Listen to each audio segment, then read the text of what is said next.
Semantics and Pragmatics. In this course, we have discussed a number of topics related to semantics and pragmatics. Today we're going to look at some practical applications related to pragmatics, and most specifically the ones we talked about in the previous lecture, lecture 13. So here we have a number of exercises. The first exercise is we have two conversations between two people, and after each conversation we have an implicature from the utterance that speaker B has given. So I want you to tell me the assumption that the hearer has led to the hearer to reach this implicature. Is it a result of relevance, informativeness, or clarity? So let's begin with the first instance here. The first speaker says he's standing by his immobilized car. His car isn't moving. He says here, my car has broken down. Speaker B says there is a garage around the corner, and the implicature here is the garage is open and has a mechanic who can repair the car of speaker A. So how did we reach this implicature? Is it by relevance, informativeness, or clarity? You need to go back to lecture 13 and remember the difference between these principles that are related to the maxims of Grice. So we reach this through the maxim of relevance, because the car asked that my car is broken, where can I go to fix it? Speaker B says, well, there is a garage. So he's being relevant. He's giving him relevant information. So the answer for number one is R, relevance. Okay, moving on to the next one. What subjects is Jack taking? This is speaker A telling us or asking what subjects is Jack taking. Speaker B says he's not taking linguistics. So look at the implicature here. B does not know exactly which subjects Jack is taking. How did we reach this implicature? By looking at these three principles we have, we think that it is informativeness. Why is that? Because if the speaker B knew what subjects that Jack is taking, he would have told the listener, well, he's taking mathematics or whatever.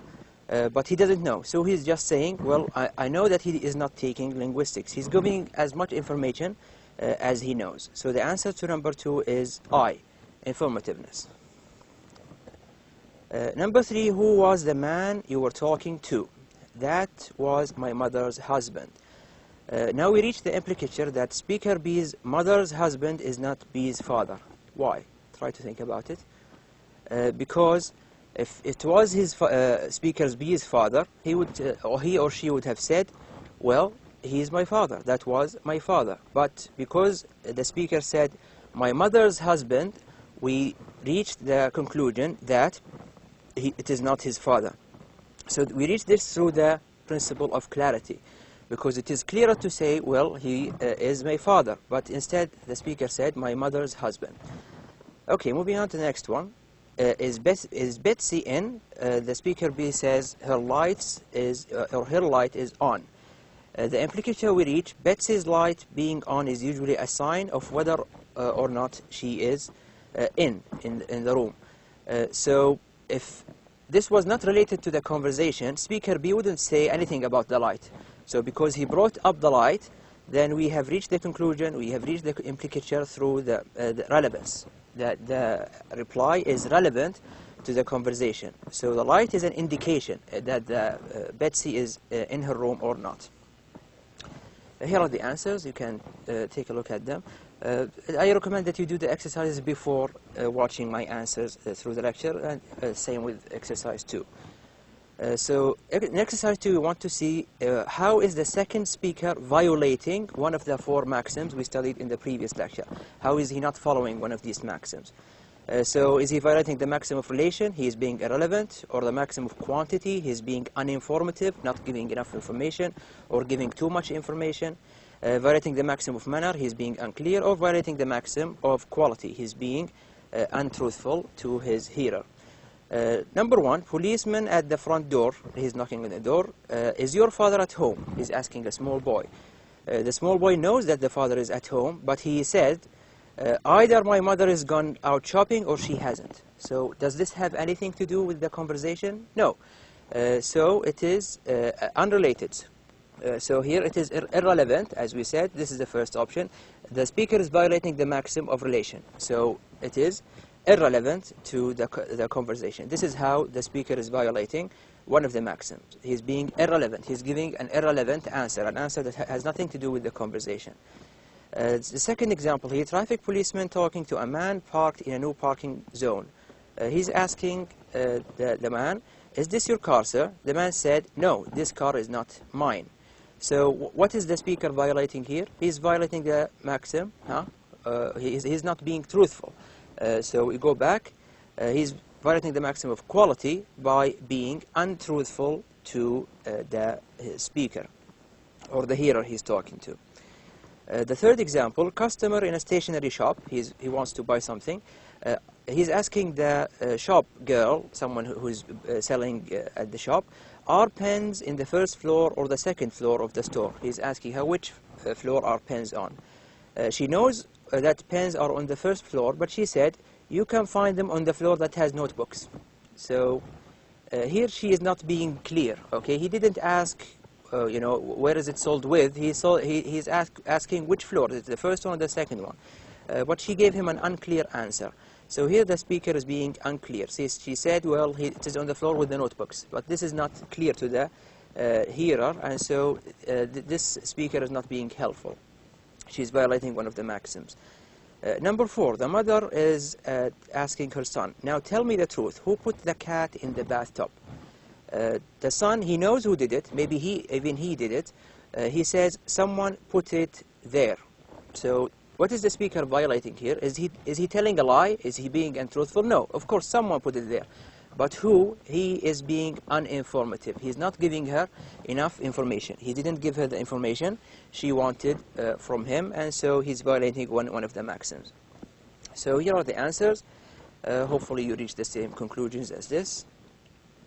Okay, at the end of this lecture, this is the final lecture of course, here are some sample questions that you can expect in the exam. So there are a variety of questions that you can see in the exam. These are just types, okay? So the exam questions will be varied. They will include all lectures, so all lectures are important. But these are just samples so that you know my style of writing questions. So I might give you questions on definitions, like the ones we have here. A sense relation where the meaning of a word is the opposite of another word. We gave this definition in one of our lectures. You can go back and look for it and see which one is the answer. So here I started with the definition. I gave you the full definition, and then I gave you 4 terms, and you choose which term you think is the correct answer. Is it A, is it B, is it C, or is it D? Or I could do the opposite. I can begin with the term, for example, number 2, hyponymy is a sense relation where, and then I give you 4 definitions. So you choose the correct definition for the term that you have, okay? So it can be both ways. I start with the definition and then give you the terms, or I start with the term and then I give you the definitions. The second type of questions are questions on examples. So we have a lot of examples in our lectures. It is important that you know these examples. They will come in the exam the same that you have them in your PowerPoint slides in our lectures, okay? So I will not give you different examples just to make things easier for you, but you should understand them, all right, and know why we use them and how we use them in each lecture. So for example, we gave a lot of examples for binary antonyms. Now I give you 4 choices, and then you choose which one of these pairs is a binary antonym. Is it A, is it B, is it C, or D? So you choose one of these based on the examples we studied. So you should know the examples we studied in our lectures. You choose one of these 4 for the correct answer. Or here I gave you words. I might give you a full utterance or a sentence. For example, classify the utterance, I order you to go. And you need to choose one of 4 choices. Is it a constative, explicit performative, implicit performative, or neither this or that? So based on what we studied, you should know how to classify this utterance. And there will be a lot of similar examples like this from all the topics in our lectures, not just these topics. As I said, these are just sample questions. We also have a lot of discussion throughout the lectures. So other than definitions, examples, we have also discussion. For example, which of the following is true about hyponymy? So we discussed hyponymy. We gave a lot of information about hyponymy. So from our discussion, tell me which of these 4 is true about it. Okay? The upper term is called hyponym. The lower term is called superordinate. The hyponym can never be a subordinate of another term. So you need to go back to our discussion of hyponymy and see which of these choices is correct. So these are the three types of questions that will come mostly in the exam. There might be some things here and there that are a bit different. For example, the names of scientists that we studied, there are like 6 scientists. You need to know them. Dates, I think we have 2 or 3 dates. Some details here and there that you need to know about might come in the exam. But mostly these are the types of questions that you will encounter. Examples are important, you need to know them. Definitions are important. The concepts, you need to understand what each concept means. Hyponymy, what does it mean? Hyponym, what does it mean? Relation, reference, things like that. What do each of these mean? And you will get questions about them in the exam. So inshallah the exam questions will be easy if you study the course content. I try to make the course content simple and brief and very straightforward. I try to avoid anything that might be ambiguous or anything that might confuse you as you study for the course. So hopefully I was successful in doing this, and hopefully you found this course interesting and useful.